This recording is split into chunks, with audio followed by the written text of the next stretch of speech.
So it has a brew. So it's like -5 outside, which is why I'm wearing thermals, and I couldn't also be bothered to get undressed after coming from work. So there was only 2 news items I really wanted to cover because there hasn't really been anything noteworthy in the news. And then I'm going to go on to something else to do with getting into IT, because that's kind of like a question that a lot of people have been asking me, and so I figure I may as well cover that kind of stuff. So, the first thing is David Cameron did this big, stupid speech about child pornography and the likes of Google and Yahoo and Bing and people like that censoring search results to crack down on child porn. And Google and Microsoft, and I think it was literally just Google and Microsoft for a minute, have agreed that that's what they're going to do. They're going to ban specific search terms, and they're going to bring up with a landing page saying you are trying to access illegal content and all this other stuff. Which just goes to show how out of touch David Cameron is with the population, with the internet, with how paedophiles work, how the internet works, how search engines work. So the whole reason Google and Microsoft decided to do this was because David Cameron, specifically David Cameron, not necessarily the government, David Cameron, the Prime Minister of the UK, decided that he was going to threaten the likes of Google and Yahoo and Microsoft with sanctions and laws to force them to block child pornography. And this came about because there was two specific cases where they kind of used Google kind of slightly-ish to access child porn, and that was kind of why, well, A, how they got caught for a start, and B, why there's this big hullabaloo about, oh no, we've got to block child porn on search engines and all this other crap. Now, if you know anything about IT, or if you've got any common sense, or you're just a generic internet user, you know that generally stuff like that doesn't come through search engines and stuff like that. I mean, you don't have to be a paedophile and somebody that's going to put up illegal sexual content to know that that's not where you go for that kind of stuff, and it's not where you would obviously go for that kind of stuff, because it's stupid. Because if that's where you were to put your content, then you're going to be caught ridiculously easily. So obviously a lot of times individuals are not going to be using Google to, allow Google to trawl through their content, because they're just not going to, because that means it's public on the public internet, and if it's on the public internet, that means the authorities can get hold of you, and then they can arrest you and prosecute you and put you to prison, which obviously is not what these types of people want. So what they'll have is they'll have private networks. They'll be using things like Tor. They'll be using VPNs. They'll be encrypting stuff. They'll be making sure that they're either passing things locally via pen drives and things like that. Creating their own separate networks that are encrypted between each other, so they are essentially secret. Tor is being used less and less now by the proper people that need secrecy, because for a number of months, for about a year, it's been insecure, because the majority of exit nodes for them have been like the FBI, the NSA, the UK government as well, GCHQ, and a lot of government agencies, and so. With Tor, unfortunately, you don't know where it's going, where it's ending up. One of the exit nodes could be a government agency, and so if you are going literally from you to that exit node, they will be able to see what traffic you're doing and stuff like that, because it won't be encrypted before it's then sent on. But if you know anything about Tor, you kind of know what I'm talking about. But most people that are going to be accessing that kind of stuff are not going to be going through Google, because it's just pointless. So it it doesn't matter, because to be honest, it's not going to make any difference. The one thing I'm a little bit concerned about with this whole let's filter stuff and let's censor things is that there's the whole, once they start to filter and censor stuff, it's then who draws the line? Who decides what to censor and what not to censor? So it's good, because it means that the opportunistic type of people, the kind of people that might stumble across this stuff by accident perhaps, or those that really don't have the technical know-how, they're going to go through and try and access a lot of this stuff, are not going to be able to. Which is good in a way. However, I fear, and if you actually do any research on anything to do with child abuse or anything like that, if you looked at any of the CEOP stuff or just any research based upon it, you know that the more you prosecute people and the more you do this kind of stuff, the more it's going to go underground. the more it's going to be encrypted, the more it's going to be hidden. So it would be much easier just to say, let's not block everything, and let's just not say anything about it. Let's just not put it in the media, and then you can go about your secret policing, and it doesn't matter, as long as obviously when you put someone into court, you put them to court to a jury of their peers, and not to some secret court or something like that. As long as you do that, we live in a democracy, and it's innocent until proven guilty and all this other stuff.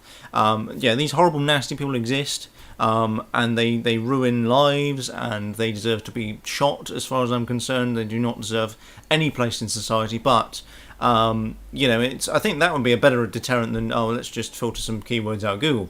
The death penalty for a lot of paedophiles would probably actually make the world a better place. People will call me heartless and everything like that, but I'm sorry. It's just there's a line, and that's kind of you kind of draw the line there. Really, there's just it's just not even. I'm not even going to discuss that. But yeah, so that was kind of one piece of news, which kind of is interesting, I guess. It will be interesting to see whether or not they then move forwards and then decide, well, let's filter some more stuff because we've got away with it before. So yeah, it is good, but I'm kind of wondering what's going to happen after the fact. So the second bit of news, quote unquote, which I wanted to cover because it's just kind of interesting for me. So Android. Google are working on RAW support for Android cameras. So any camera that comes under Android, or any smartphone that's running Android, will be able to shoot in RAW format. Now, a lot of smartphone manufacturers are already allowing you to do that with their own custom skin that goes on top of like within their own custom camera apps. So I think Samsung do it. I'm pretty sure Sony do it as well. When you can shoot in RAW format, and you certainly can do it with custom when you put in a custom OS and a custom ROM, you can definitely do it, and you can definitely do it with some specific apps created for Android. So when you have specific camera apps and stuff like that.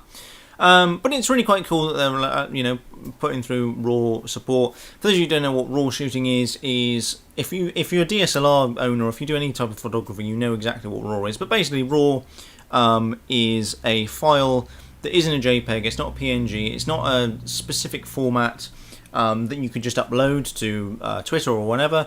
It's basically essentially what the image sensor sees. So as opposed to the camera creating an image based off what's on the sensor, it basically dumps all the data that's on the sensor and just gives it to you. This is really good for things like if you want to do post editing. So I generally don't mess around with it because I don't really need to. I don't do photography that intense. I'm not really a photographer really. I kind of do it as an amateur kind of thing. I'm not that into it that I need to use it for business and stuff. So I don't generally shoot in RAW, but what it allows you to do is it allows you to do color contrast and all sorts of weird things. You can mess around with RGB colors and just tons of stuff, and it makes things a lot easier. And being able to shoot in RAW is quite helpful. One of the downsides to shooting in RAW is that you do have bigger file sizes. But one of the advantages in shooting RAW is it's quicker. If you've got a DSLR and you're shooting just RAW, it's much quicker because all you're doing is dumping the file. You're not really just converting it. Because that's what DSLRs, that's usually when you get that lag. It's because the camera's got to convert it from the RAW format into a JPEG or a PNG or something like that. Usually JPEG because that's just the industry standard. That's what most people use. And so that's kind of raw shooting. It's quite cool. It's been supported. Say it doesn't necessarily matter too much because most apps and a lot of smartphone manufacturers are already pushing that anyway. But that's kind of quite interesting. So the last thing I wanted to cover was this is kind of going to the whole let's have a conversation kind of thing. Was I had quite a lot of questions about what I do for a living, what's my job, because I mentioned I might be losing my contract soon and stuff, but that's kind of sorted now until Christmas. My contract was extended, but basically my official job title is an assistant support analyst. I'm not going to tell you what company I work for because I'm not. If you follow me on Twitter, you probably have a rough idea, and if you know me IRL, you know exactly where I work. But basically I work in IT. Now obviously that's a very generic term. IT is a big huge industry. Basically I deal with first and second line support calls. So what I do is I work on the support desk currently. I take calls, I answer emails, that kind of stuff. I kind of work in a call centre kind of manner, but it isn't. I work for a higher education institution, I work for a university, and currently I'm sat on the support desk. It's what I do. I answer phones, and it's all pretty boring, and it's not kind of where I want to be in IT. but it's quite a nice cushy number. Before that, I was still an assistant support analyst, but I was doing second line stuff. So that's going out and visiting people, sorting out a lot of problems that users might have, going out and visiting people, making sure we get a good rapport with users, that kind of stuff. And literally, there can be anything to do with, well, anything really, not necessarily IT. We're talking about things to do with Word, to do with Windows, to do with the internet, to do with all sorts of manner of stuff, printers, port patching, network configuration, all that kind of stuff. And so yeah, that's kind of what I did. That was like a couple of weeks ago. Then I moved into support desk, which I've done before, basically answering phones, dealing with customers sort of face to face via our drop-in centre, via email as well, and via the phones. And it's good fun. I do enjoy it there. As much as there's lots of politics, as there is anywhere you go, it's an enjoyable experience. So the second thing that I've been asked a few times, and I actually did a separate video on this, but I'm going to roll this into Brew because the other video was far too long, and I don't think anybody's necessarily going to watch it. Was, what do I need to do to get into IT, or what should I be doing to get into IT? And I'm not going to pretend that I'm an expert, because I'm really not. I've got about 4 years experience within IT from all aspects of stuff. My background was initially Wi-Fi implementation, so public access Wi-Fi in cafes, coffee shops, that kind of stuff, small to medium businesses. Then I progressed to higher education by becoming a student IT support advisor whilst I was still at uni. So I was a student and I was working for the IT department at my university. And then from there, because I worked there, I then got a job at the new university that I now work at. And so that progression has, because I've got a degree in outdoor adventure, which is a bullshit degree, which I did because I wanted to become a teacher. And since then, the Conservative government came in and kind of ruined that plan because funding was cut and all sorts of other stuff, and because the national curriculum in this country is crap.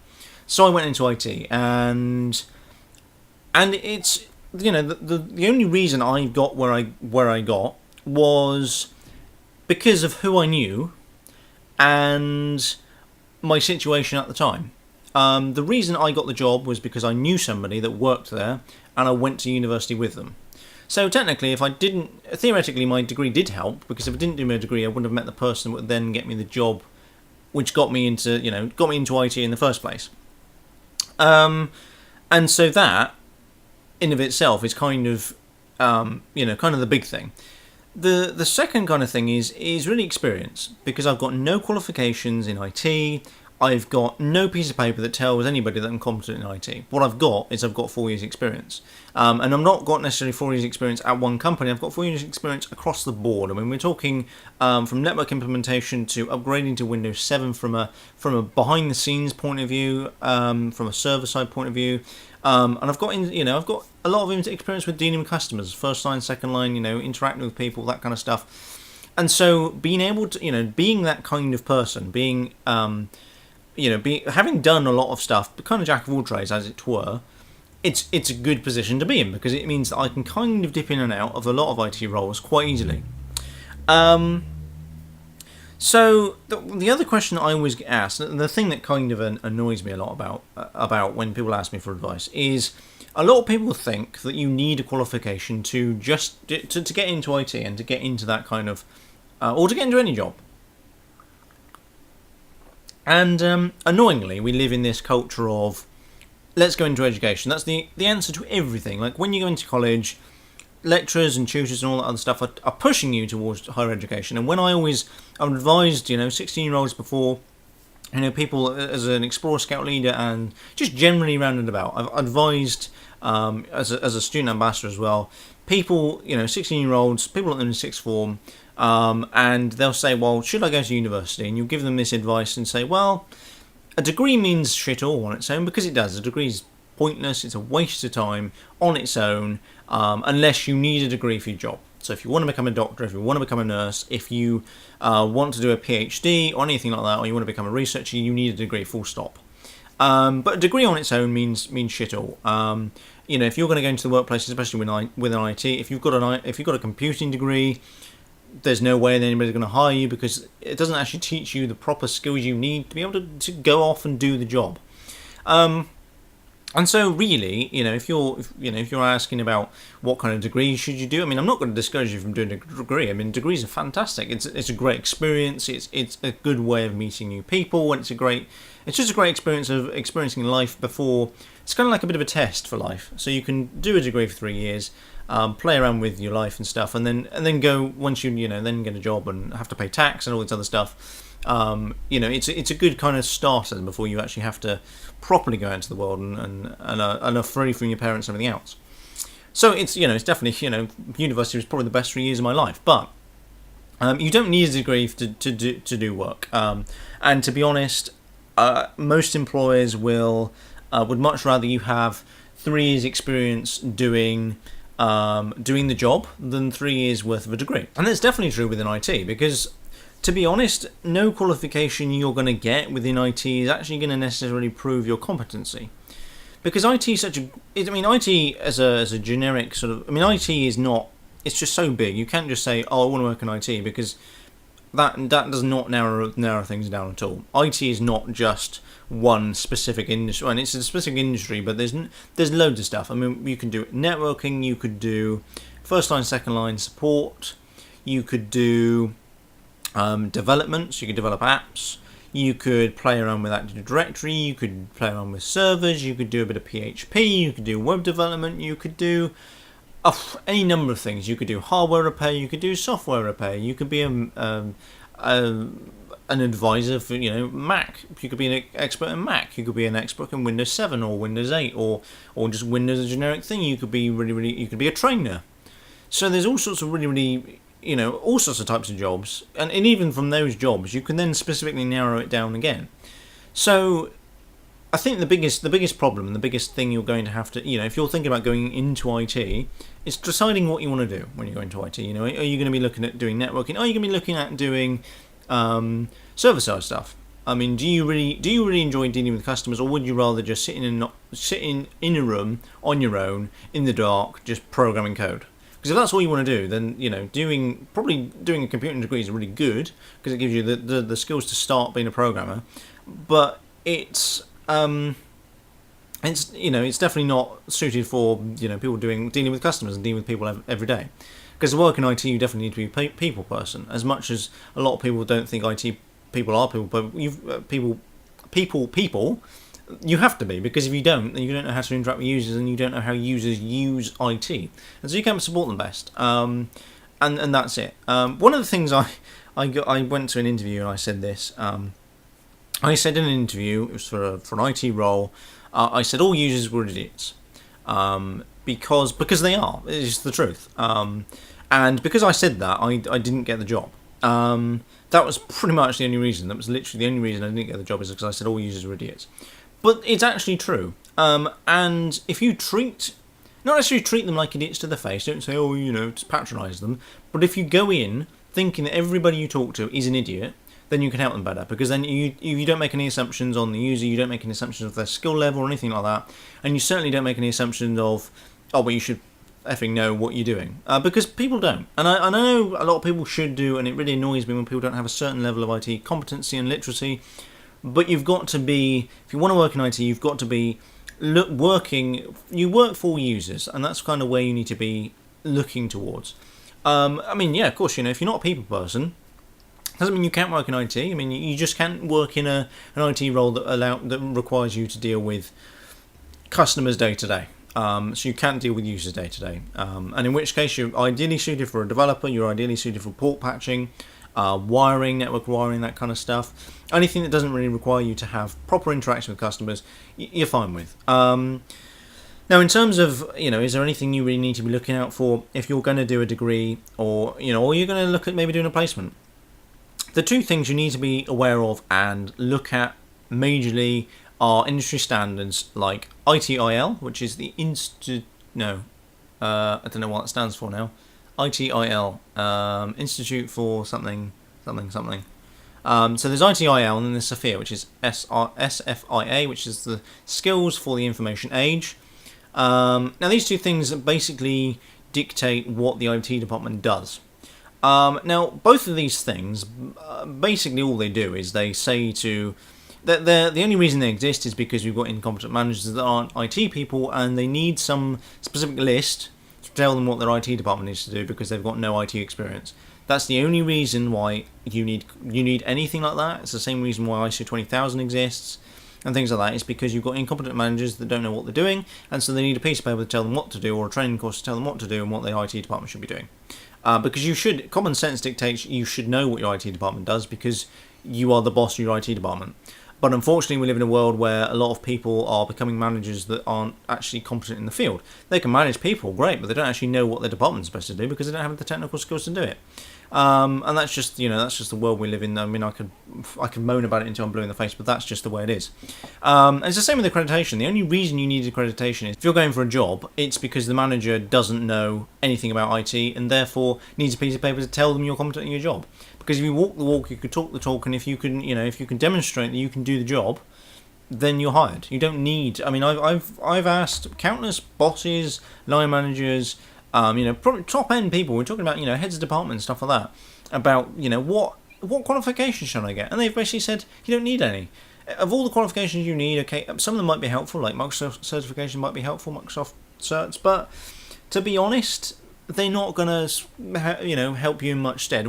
They might put you ahead of somebody that's got exactly the same kind of experience in terms of, years experience, but they're not going to help you unless you, because if you are competent, there's no need to have a certificate. And to be honest, Microsoft certification is crap because all it does is it teaches you how to do it the Microsoft way, and it's not necessarily the most efficient way, not necessarily the best way of doing things. It will get you the job done, but it won't get it done in the best possible way you can do it. It's the same with Cisco. Cisco certifications used to be the dog's test days. CCNA used to be the industry standard, and now CCNA isn't worth the paper it's printed on. CCNA is good as an introduction to TCP/IP and all that other crap, but most of that you can learn on the internet. You can learn it on YouTube. You can learn it through books.